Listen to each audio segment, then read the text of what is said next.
Good morning. News and hair oil సమర్పిస్తున్న business breakfast షోకి స్వాగతం. ది మోస్ట్ కరప్ట్ పొలిటీషియన్ ఎవరు మన దేశంలో అని అడిగితే ఇప్పుడు దాకా చాలా మంది, అంటే మన దేశంలో ఇప్పటిదాకా మనం చూసిన అవినీతి పరులైన రాజకీయ నాయకుల్లో నెంబర్ 1 ఎవరు అంటే లాలూ ప్రసాద్ యాదవ్, లేకపోతే ములాయం సింగ్ యాదవ్, మాయావతి, లేదా జయలలిత శశికళ ద్వయం, లేదా జగన్మోహన్ రెడ్డి, ఇలా రకరకాల పేర్లు ఎవరికి తోచిన పేర్లు వాళ్ళు చెప్తారు. కానీ మేబీ ఇన్కమ్ ట్యాక్స్ ఆదాయం పన్ను శాఖ స్వయంగా చెప్తున్న లెక్కల ప్రకారం వీరందరినీ తలదన్నే పేరు ఒకటి ఐటీ డిపార్ట్మెంట్ బయటపెట్టింది. సో ఎవరు అంటే పోస్ట్ కార్డ్ న్యూస్ అనే వెబ్సైట్ బయటపెట్టిన వివరాలు మనకు అందాయి. దాని ప్రకారం ఇన్కమ్ ట్యాక్స్ డిపార్ట్మెంట్ కొన్ని ఇన్వెస్టిగేషన్స్ తర్వాత తేల్చింది ఏంటంటే the most corrupt politician in this country is former finance minister P Chidambaram, Palaniappan Chidambaram. So UPA ప్రభుత్వ హయాంలో ఆర్థిక మంత్రిగా పనిచేసిన పళనియప్పన్ చిదంబరమే ఇప్పటిదాకా మనం చూసిన మోస్ట్ కరప్ట్ పొలిటీషియన్ అనే ఒక వివరాల్ని income tax department and of course మన సుబ్రహ్మణ్య స్వామి ఉన్నారు కదా, ఆయన కూడా కలిసి ఈ వివరాలను బయటపెట్టారు. చిదంబరం, ఆయన కుమారుడు కార్తీ చిదంబరం, వీళ్ళిద్దరు కలిసి 100 కోట్ల రూపాయలు, బహుశా ఇది 1000 కోట్ల రూపాయలు కూడా చేరుండొచ్చు, తినేశారట. సో చిన్న చిన్న అమౌంట్స్ అలా కలుపుకుంటూ వెళ్తే ఒక 1000 కోట్ల రూపాయల దాకా తేలుతున్నాయి. నెట్వర్క్ 18 నుంచి ఒక 25 కోట్లు, ఐఎన్ఎక్స్ మీడియా, ఇవన్నీ మీడియా కంపెనీల నుంచి కూడా వీళ్ళు మీడియాను కూడా వదలలేదన్నమాట. అందరి దగ్గర డబ్బులు తీస్తున్నారు, మళ్ళీ మీడియా బయట పెడుతుందని తెలిసినా కూడా. సో నెట్వర్క్ 18 నుంచి 25 కోట్లు, ఐఎన్ఎక్స్ మీడియా నుంచి 9 కోట్లు. వీళ్ళకి ఎందుకు ఇచ్చారంటే వీళ్ళు చిదంబరానికి డబ్బులు, ఆ చిదంబరం కొడుక్కి కార్తీ చిదంబరానికి మేబీ ఎఫ్ఐపిబి క్లియరెన్స్ ఉంటాయి కదా, ఫారిన్ ఇన్స్టిట్యూషన్ ప్రమోషన్ బోర్డ్ అనే ఎఫ్ఐపిబి అని గతంలో ఉండేది. సో దాన్ని మేనేజ్ చేసుకోవడం కోసం, వాళ్ళ దగ్గర నుంచి అప్రూవల్స్ తీసుకోవడం కోసం ఫారిన్ ఇన్వెస్ట్మెంట్స్ సంబంధించి ఈ కంపెనీలో చిదంబరానికి, కార్తీ చిదంబరానికి డబ్బులు చెల్లించి చివరికి యునైటెడ్ స్పిరిట్స్ కూడా వదిలిపెట్టలేదు. యునైటెడ్ స్పిరిట్స్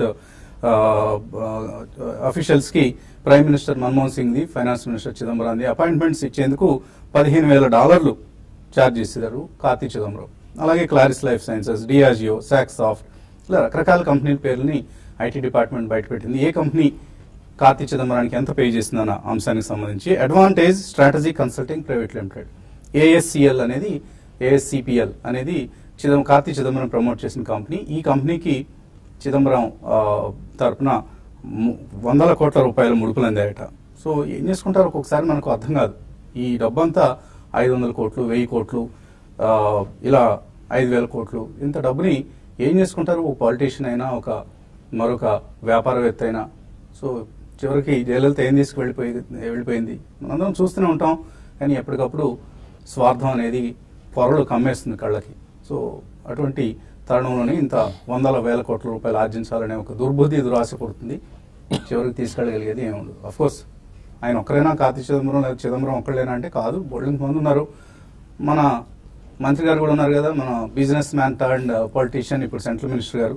సో ఆయన కూడా అంతే. ఆయన అనుకుంటారు నేను జన డబ్బులు ఏం తింటలేదు కదా, బ్యాంకుల డబ్బులు ఏదో తింటున్నాను అనుకుంటారు.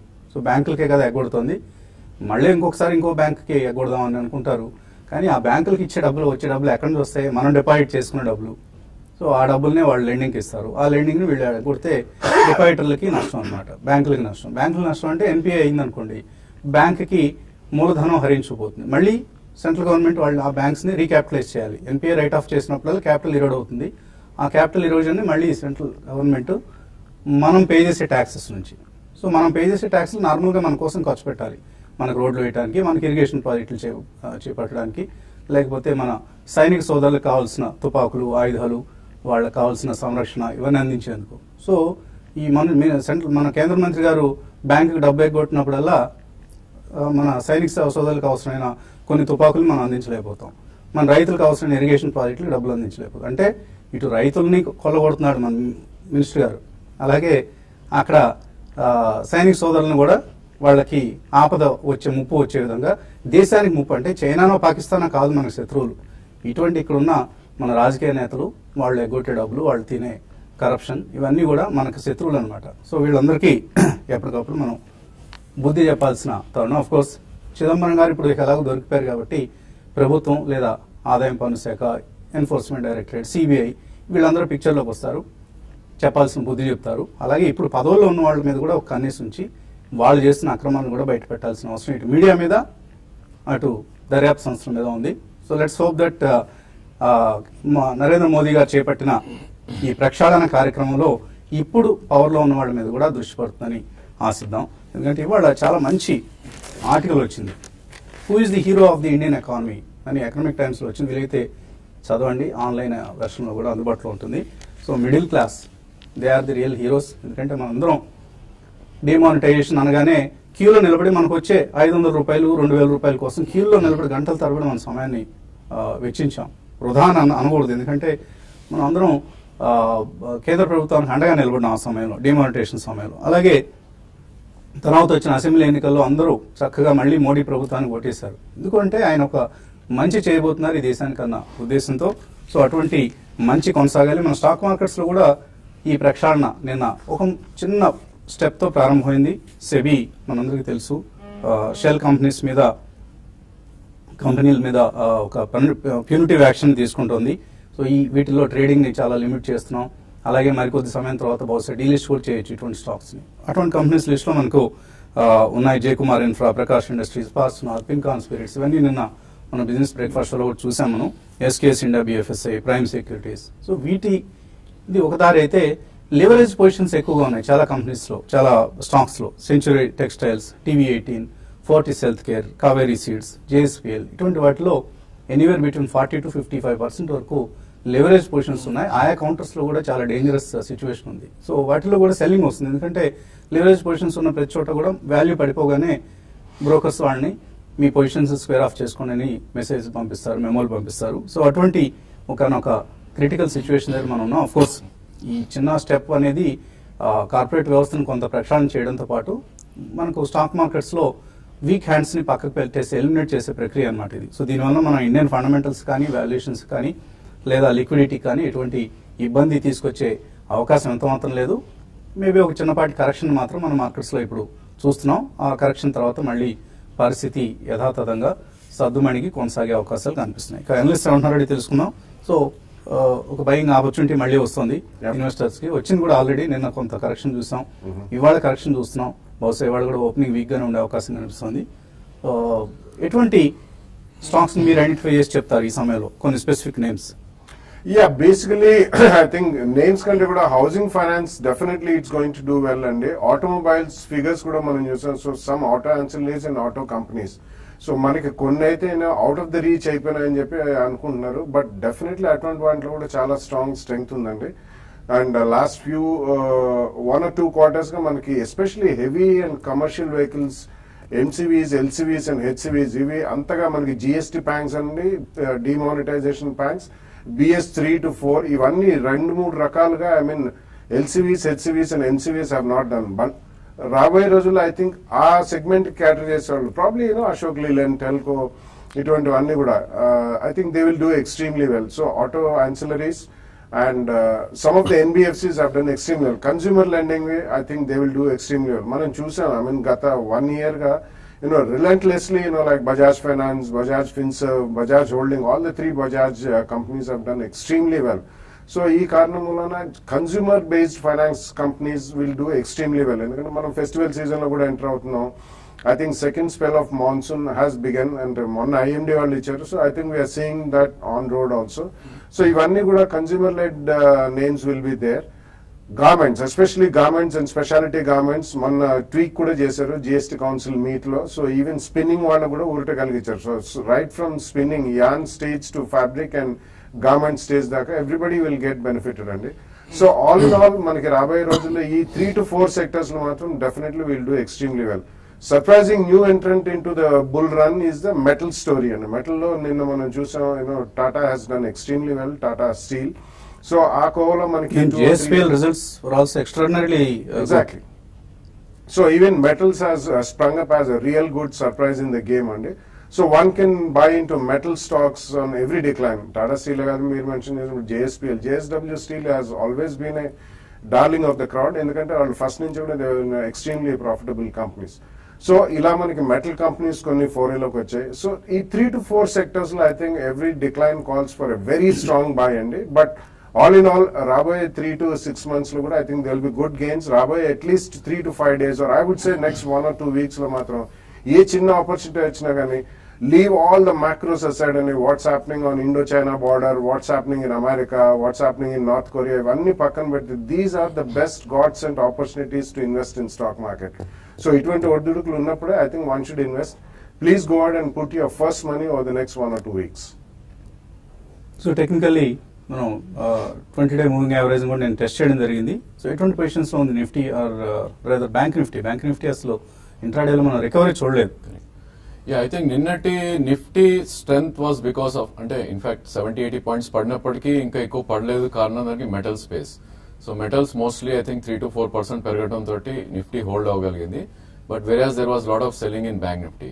బట్ అగైన్ నిఫ్టీ చూస్తే కనుక ప్రాబ్లమ్ మనకి కపుల్ ఆఫ్ డేస్ బ్యాక్ ఏదైతే రేస్ చూసామో ఆల్మోస్ట్ అది రీట్రేస్ అవటం చూసాం. సో 9988 నుంచి 10,075 దాకా పెరిగి నిన్న ఆల్మోస్ట్ అంతే లెవెల్ రీట్రేస్ అయింది. బట్ అగైన్ 9955 ఏదైతే 20-day మూవింగ్ యావరేజ్ ఉందో ప్రాబ్లీ ఒక స్ట్రాంగ్ సపోర్ట్ ఉండే ఛాన్స్ ఉంది షార్ట్ టర్మ్ లో. So short term players and swing traders ఆ లెవెల్లో పర్చేస్ చేసే ప్రయత్నం చేస్తారు. అండ్ మేబీ 9930 ఆర్ మేబీ 9920 దగ్గర స్టాప్ లాస్ పెట్టే ప్రయత్నం చేస్తారు. సో 30-40 పాయింట్స్ కి ట్రేడ్ చేసే వాళ్ళు విత్ స్టాప్ లాస్ మేబీ ఇక్కడ ఎంటర్ అయ్యే ప్రయత్నం చేస్తారు కాబట్టి ఇక్కడ కొద్ది సపోర్ట్ తీసుకునే ఛాన్స్ ఉంటుంది. ఇన్ కేస్ నిఫ్టీ ఈ రోజు కనుక 9955 కింద క్లోజ్ అవుతే కనుక ప్రాబ్లీ స్వింగ్ లో ఏదైతే ఉందో నెక్స్ట్ సపోర్ట్ మనం అక్కడే అని చెప్పొచ్చు విచ్ ఇస్ 9838. సో ఏదైనప్పటికీ మనకి 9955 కింద క్లోజ్ అయినా కూడా అబౌట్ 100-120 పాయింట్స్ కింద సపోర్ట్ ఉంది కాబట్టి మేబీ 2-3 ప్రైస్ పాయింట్స్ లో బై ఆన్ డిప్స్ గానే మనం చెప్పుకుంటాం. So definitely one should start buying. In fact ఎవరైనా మిస్ అయ్యారు అనుకుంటే కనుక అండ్ ఉన్నోళ్ళు కూడా ఎవరైతే మార్కెట్స్ లో ఇన్వెస్ట్ చేస్తున్నారో ప్రాబ్లీ అడిషనల్ పర్చేస్ కూడా ఈ లెవెల్స్ లో చేయొచ్చు. అదేవిధంగా బ్యాంక్ నిఫ్టీ చూస్తే కనుక సిమిలర్ ట్రెండ్ మనం చూస్తున్నాం. 24,591 ఏదైతే 3-day లో ఉందో ప్రాబ్లీ అక్కడే మనకి సపోర్ట్ ఉండే ఛాన్స్ ఉంది. అండ్ 24,503 అంటే ఇక్కడ నుంచి నిన్నటి క్లోజింగ్ నుంచి ఒక 100 పాయింట్స్ కింద 20-day మూవింగ్ యావరేజ్ ఉంది కాబట్టి మేబీ 24,500 నుంచి 24,230 ఆ రేంజ్ లో ప్రాబ్లీ బ్యాంక్ నిఫ్టీ అనేది one can start buying. And maybe ఈ రేట్ లో రిస్క్ టు రివార్డ్ అనేది కొద్దిగా ఫేవరబుల్ గా ఉంది బుల్స్ కి. అండ్ ఇండివిజువల్ స్టాక్స్ వస్తే కనుక మనకి ఏవైతే ఆల్ టైమ్ హై బ్రీచ్ అయి ట్రేడ్ అవుతున్నాయో లేదంటే probably near to that 20-day moving average trade అవుతున్నాయి అలాంటి stocks one can try to pick. So నా ఉద్దేశంలో స్ట్రాంగెస్ట్ చార్ట్ అంటే మనకి ఈరోజు మెటల్స్ ఉన్నాయి. And next is automobile space లో మారుతి అండ్ అశోక్ లేలాండ్. సో నా ఉద్దేశంలో Maruti 7638 is strong support 20-day moving average. So అంటే ఇక్కడ నుంచి ఒక 100-120 పాయింట్స్ పడితే కనుక first price point one should enter. And in fact market correct అవుతే కనుక మేబీ స్టాక్ 7,600 ఆర్ మేబీ 7,400 దాకా వచ్చే ఛాన్స్ ఉంటుంది కాబట్టి 2 ప్రైస్ పాయింట్స్ లో పిక్ చేయొచ్చు. అదేవిధంగా అశోక్ లేలాండ్ 107 దగ్గర ఒక కీ సపోర్ట్ ఉంది 20-day moving average that should be bought. And metal space లో probably Hindalco is a stock which is showing lot of strength actually. All time high ఏదైతే 2010 లో ఫామ్ అయిందో అది బ్రీచ్ అవుట్ అని చూసాం మనం 230 నిన్న. సో దీనికి కూడా 218 దగ్గర 20-day మూవింగ్ యావరేజ్ ఉంది కాబట్టి 1 or 2 ప్రైస్ పాయింట్స్ హిండాల్కో కూడా పిక్ చేసుకోవచ్చు. సో వీలైతే పోస్ట్ కార్డ్ .news ఈ వెబ్సైట్ చూసే ప్రయత్నం చేయండి. Is P Chidambaram the biggest corrupt man India ever saw, you will be shock to know the amount looted అంటూ ఒక పూర్తి 200 pages డాక్యుమెంట్ అట ఇన్కమ్ ట్యాక్స్ డిపార్ట్మెంట్ ఈ కేసుకి సంబంధించి తయారు చేసింది. ఇది ఇప్పుడు పబ్లిక్ డొమైన్ లో ఉంది. అండ్ అఫ్ కోర్స్ కొన్ని వివరాలని బీజేపీ లీడర్ సుబ్రహ్మణ్య స్వామి డైనమైట్ సో ఆయన కూడా వెల్లడించడం జరిగింది. సో ఇంత దారుణాలు జరుగుతున్నాయా మన రాజకీయ వ్యవస్థలో అన్న ఒక సర్ప్రైజ్ మనకు కలుగకమాందు. అఫ్ కోర్స్ మనందరం అలవాటు పడిపోయాం వీటికి, బట్ మరొకసారి ఒక చిన్నపాటి సర్ప్రైజ్ అన్నమాట. చిన్న బ్రేక్ తీసుకున్నాం. బ్రేక్ తర్వాత ఇన్వెస్టర్ల కాల్స్ కి మెయిల్స్ కి సమాధానాలు కొనసాగిద్దాం.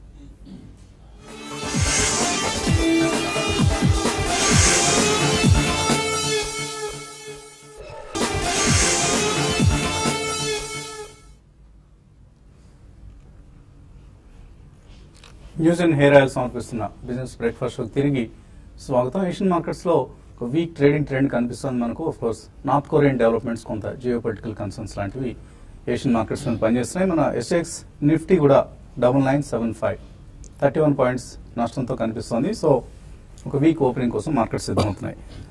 కాలర్స్ లైన్ లో ఉన్నారు. మొదటి కాలర్ హైదరాబాద్ నుంచి విజయలక్ష్మి. హలో హలో అడగండి విజయలక్ష్మి. హలో నమస్కారం అండి. నమస్తే అండి, అడగండి. కర్ణాటక బ్యాంక్ తీసుకుందాం అనుకుంటున్నానండి, ఎలా ఉంటుంది అదొకటి. ఓకే, మారికో కూడా తీసుకుందాం అనుకుంటున్నానండి. కర్ణాటక బ్యాంక్ అండ్ మారికో ఇంత ముందు ఉన్నాయా, ఇప్పుడు తాజాగా కొందాం అనుకుంటున్నారా? లేదండి, కర్ణాటక బ్యాంక్ ఒక 100 తీసుకున్నాను, మారికో తీసుకోలేదు ఇంతవరకు. ఓకే, సో ఈ కరెక్షన్ లో ఈ రెండు స్టాక్స్ కొనుక్కోవచ్చా? యా డెఫినెట్లీ అండి. I think both the stocks your selection is good అండి. కర్ణాటక బ్యాంక్ కూడా ఆల్మోస్ట్ అంటే రీసెంట్ హైస్ ఆఫ్ అబౌట్ 180 దగ్గర నుంచి 150 దాకా కరెక్ట్ అయింది. And I think it's reasonably valued bank as of now. So definitely మీరు 100 కొన్నారు, you can buy some more also అండి. Marico is also a good bet.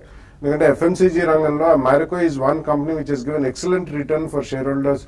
Last 20 years record తీసుకున్నా కానీ కాయా ఏదైతే వాళ్ళు విడిగా హైవ్ ఆఫ్ చేసి లిస్ట్ చేశారో అందులో కూడా చాలా మంచి రిటర్న్స్ వచ్చాయి షేర్ హోల్డర్స్ కి. So Marico is a very good management. FMCG రంగంలో ఇట్స్ గుడ్ కంపెనీ. అట్లీస్ట్ మీరు ఒక 2 price points with 5 to 7 and 10 to 12% difference 1 or 2 price points లో రెండు కూడా కొనుక్కోవచ్చు. తర్వాత కాలర్ హైదరాబాద్ నుంచి రాజు. సార్ నమస్తే సార్. నమస్తే బాలా సార్. అడగండి. సార్ శారదా ఎనర్జీ అని చెప్పి ఒక స్టాక్ ఉంది కదా సార్, 343 ట్రేడ్ అవుతుంది. ఇది మెటల్ స్టాక్ ఉన్నట్టుంది సార్. ఇది 1 year కోసం తీసుకుంటే బాగుంటుందా సార్, లేదంటే గోదావరి పవర్ బాగుంటుందా సార్? నిన్న ఇది మన రియాలిటీ స్టాక్ వచ్చేసి SCIL కూడా బాగా పడ్డది కదా సార్, ఎందుకు సార్ కొంచెం చెప్తారా సార్? సార్ దాంతో పాటు ఈ శారదా ఎనర్జీ అనేది ఆ 331 కంపెనీ లిస్ట్ లో ఉందా లేదా సార్, కొంచెం చెప్పండి సార్. సో రియల్టీ బ్యాంకింగ్ రంగాలకు చెందిన స్టాక్స్ నేను బాగా పడ్డాయి ఆల్ అక్రాస్ ది బోర్డ్. అంటే అది ఇదనే లేదు, హెచ్డిఎల్తో సహా అన్ని కంపెనీలు బాగా పడటం జరిగింది. ఇంకా కొంతకాలం ఈ రియాక్షన్ కొనసాగే అవకాశం కనిపిస్తుంది. ఐ థింక్ రియాలిటీ ప్యాక్ లో మోస్ట్లీ హెచ్డిఎల్ ఎక్కువ పడిందండి compare to maybe IB realty, JPS వీటన్నిటికన్నా. ఎందుకంటే దానిలో there might be some bad news coming out. ఏదో బ్యాడ్ న్యూస్ బయటకు వచ్చే ఛాన్స్ ఎక్కువ ఉంది. ఎందుకంటే లాస్ట్ 4 days లోనే ప్రాబ్లీ స్టాక్ 86 నుంచి క్లోజ్ టు 53 దాకా పడిపోవడం చూసాం మనం. అండ్ దీని కీ సపోర్ట్ అనేది అరౌండ్ 54 దగ్గర ఉంది, విచ్ వాస్ 2015's లో. సో ఇది బ్రేక్ అయింది కాబట్టి సో నెక్స్ట్ టార్గెట్ దీన్ని మేబీ అరౌండ్ 38 ఆర్ మేబీ 26 ఆ లెవెల్స్ దాకా వచ్చే ఛాన్స్ ఉంటుంది. So they might be some serious bad news అండి ఇందులో. ఇంకా బయటకైతే రాలేదు news, maybe some bad news వచ్చే ఛాన్స్ ఉంది. అండ్ వాల్యూమ్స్ కూడా హ్యూజ్ గా అవుతున్నాయి. సో ఐ థింక్ ఇట్లాంటి stock I think you should avoid అండి. ప్రాబ్లీ పుల్ బ్యాక్ ఏమైనా వస్తే కనుక ఎగ్జిట్ అయ్యే ప్రయత్నం చేయాలి, కానీ ఎంట్రీ పాయింట్ మాత్రం తీసుకోకూడదు. And Sharada energy probably I think list లో అయితే నేమ్ లేదండి యాజ్ ఆఫ్ నౌ. సో నేను వచ్చిన లిస్ట్ లో శారదా ఎనర్జీ లేదు. But again there are better stocks అండి. మెటల్ స్పేస్ లోనే మీరు ఉండాలి అనుకుంటే కనుక probably I think Hindalco is a good idea. So 2 or 3 price points లో హిండాల్కో అక్యుములేట్ చేయండి. 15 to 20% return in the next 1.5 year వచ్చే ఛాన్స్ ఎక్కువ ఉంది. తర్వాత విజయవాడ నుంచి కుమార్. హలో, గుడ్ మార్నింగ్ అండి. హెచ్డిఎల్ 86 నుంచి 56 వరకు వచ్చిందండి. ఇంకా కిందకి దాటడానికి అవకాశం ఉందా? బై చేయాలంటే ఏ రేట్ లో బై చేసుకోవచ్చు? కొద్దికాలం వెయిట్ చేయండి. ఇప్పుడే మన రాజేంద్ర గారు చెప్పినట్లుగా హెచ్డిఐలో కొంత ఏదో సంథింగ్ ఈజ్ రాంగ్, బాగా ఎక్కువగా ఫాల్ కనిపిస్తుంది. సో కొద్దికాలం వెయిట్ చేయండి. ఇలాంటి పడిపోయే స్టాక్స్ జోలికి వెళ్ళకండి ప్రస్తుతానికి. Avoid this kind of companies. ఇంతకుముందు వీళ్ళు డిఫాల్ట్ చేశారండి. సో మన సెబీ వాళ్ళు డిఫాల్ట్ చేసిన వాళ్ళు నెక్స్ట్ 24 hours లిస్ట్ బయట పెట్టమన్నారు. దిస్ ఇస్ ఓపెన్ కేస్ అండి. So they defaulted on the interest payments to the banks. So ఇలాగ డెట్ బర్డెన్ ఉన్న కంపెనీస్ గతంలో కానీ ఇక ముందు కానీ ఏమైనా డిఫాల్ట్స్ చేస్తే వాటిని కూడా వెంటనే డిక్లేర్ చేయాల్సి ఉంటుంది. అవి కూడా సెబీ ఈ మధ్య తీసుకొచ్చిన తాజా నియమ నిబంధనలు అది కూడా కారణం అయి ఉండొచ్చు హెచ్డిఐలో. బట్ ఎనీవే ప్రస్తుతానికి అవాయిడ్ చేయండి. తర్వాత మనకు చాలా మెయిల్స్ కూడా అందాయి. దినేష్ అడుగుతున్నారు, నీల్ కమల్ ఉన్నాయట 1940లో, అలాగే ఐటీసీ ఉన్నాయి, పానాసోనిక్ కార్బన్ ఉన్నాయి, ఆర్బిఎల్ బ్యాంక్ ఉన్నాయి, వెంకీస్ ఉన్నాయి. వీటన్నిటిని ఇప్పుడు యావరేజ్ చేసుకోవచ్చా? I think Nilkamal maybe second price point you can do అండి. 1551 దాకా డౌన్ సైడ్ వచ్చే ఛాన్స్ ఉంది. 1680 కరెంట్ మార్కెట్ ప్రైస్ ఉంది. సో ఆల్రెడీ 2240 నుంచి కరెక్ట్ అవుతుంది. But again 200-day moving average కింద ట్రేడ్ అవుతుంది for the last 1 or 2 days. So నా ఉద్దేశంలో ఇంకొంచెం వీక్నెస్ ఉండే ఛాన్స్ ఉంది. బట్ అగైన్ మంచి స్టాక్స్ ని ప్రాబ్లీ ఇలాంటి ఫాలో అప్పుడే యావరేజ్ చేయాలి. 1.5 year or 2 years వ్యూ ఉన్న స్టాక్స్ ఇవన్నీ. సో డెఫినెట్లీ 1551 దగ్గర ఒక స్ట్రాంగ్ సపోర్ట్ ఉంది కాబట్టి అక్కడ మీరు యావరేజ్ చేయండి. ఇన్ కేస్ వర్స్ట్ కేస్ లో నిఫ్టీ ఇంకా ఒక 300 points పడి ఇది కనుక అరౌండ్ 1300 or 1350 వస్తే కనుక థర్డ్ ప్రైస్ పాయింట్ కూడా మీరు డెఫినెట్ గా యావరేజ్ చేయొచ్చు. అదేవిధంగా ఐటీసీ చూస్తే కనుక probably it's trading near to 200-day moving average. So ఈ స్టాక్ కూడా I think one can average. But again దీనికి 2 years వ్యూ ఉండాలి. లేదు షార్ట్ టర్మ్ ఆర్ 3 months కోసం అయితే it's not the stock to average అనమాట. సో ఈ షెల్ కంపెనీస్ తప్ప మిగతా ఏమున్నా కూడా మీరు మంచి కంపెనీస్ మేబీ యావరేజ్ చేసుకోవడానికి ఈ సమయం చాలా పెద్ద లిస్ట్ పెట్టారు. సో అలాగే MVV Subbarao, Prakash industries shares ఉన్నాయట, ఇవి ట్రేడ్ టు ట్రేడ్ లోకి వెళ్ళిపోయాయని అంటున్నారు. సో ఏం చేయాలని, సో ఏమి చేసేది ఏం లేదండి. ప్రతి నెల మొదటి సోమవారం రోజున ఒకసారి ట్రేడింగ్ ఆపర్చునిటీ ఇస్తారు, తర్వాత వాటికి ట్రేడింగ్ ఆపర్చునిటీ ఉండదు. అండ్ చాలా హ్యూజ్ మార్జిన్స్ ఉంటాయి. ఇవన్నీ ఈ కంపెనీల్లో ఉన్న వాళ్ళకి పనిష్మెంట్. ఇన్ఫాక్ట్ రిటైల్ ఇన్వెస్టర్స్ ని ఈ విధంగా పనిష్ చేయకూడదు. సెబీ కూడా ఒక ఆపర్చునిటీ అనేది ఇవ్వాలి. బట్ ఒకసారి అటువంటి లిస్ట్ అనేది వచ్చిన తర్వాత ఇంకా ఆపర్చునిటీ కూడా ఉండదు. సో ఇవన్నీ మన మార్కెట్స్ లో చాలా జాగ్రత్తగా ఉండాల్సిన అవసరాన్ని తెలియజేసే సంఘటనలు. అందుకని ఎప్పుడు చెప్తాం మనం, ఫండమెంటల్ స్ట్రాంగ్ గా ఉన్న వాటిని కొనుక్కోండి, ఫైనాన్షియల్ బ్యాలెన్స్ షీట్స్ ని, ఫైనాన్షియల్ స్టేట్మెంట్స్ ని జాగ్రత్తగా ఎప్పటికప్పుడు చదువుతూ ఉండండి. ఏమాత్రం సందేహం ఉన్న ఆ కంపెనీ జోలికి వెళ్ళొద్దు అని పదే చెప్తున్నాం మనం. సో వాటి సారాంశమే ఇప్పుడు జరుగుతున్నటువంటి పరిణామాలు. కేర్ఫుల్ గా, ఎంత కేర్ఫుల్ గా ఉండాలో స్టాక్ మార్కెట్స్ అనే అంశాన్ని ఇప్పుడు వచ్చిన పరిణామాలు తెలియజేస్తున్నాయి. ఇటువంటి కంపెనీస్ లో I don't think that investors will have any exit route. చాలా ఇంకా దాదాపుగా రైట్ ఆఫ్ చేసుకోవాల్సిన పరిస్థితి కనిపిస్తుంది. Otherwise unless someone challenges this order, ఏదైనా సెబీ మళ్ళీ రీకన్సిడర్ చేస్తున్న ఇవన్నీ ప్రశ్నార్థకాలు. ఇంకా చాలా మెయిల్స్ ఉన్నాయి, అలాగే కాల్స్ కూడా మిగిలి ఉన్నాయి. కాకపోతే సమయం మించిపోయింది కాబట్టి యూట్యూబ్ లో కలుసుకున్నప్పుడు వీటిని తీసుకుందాం.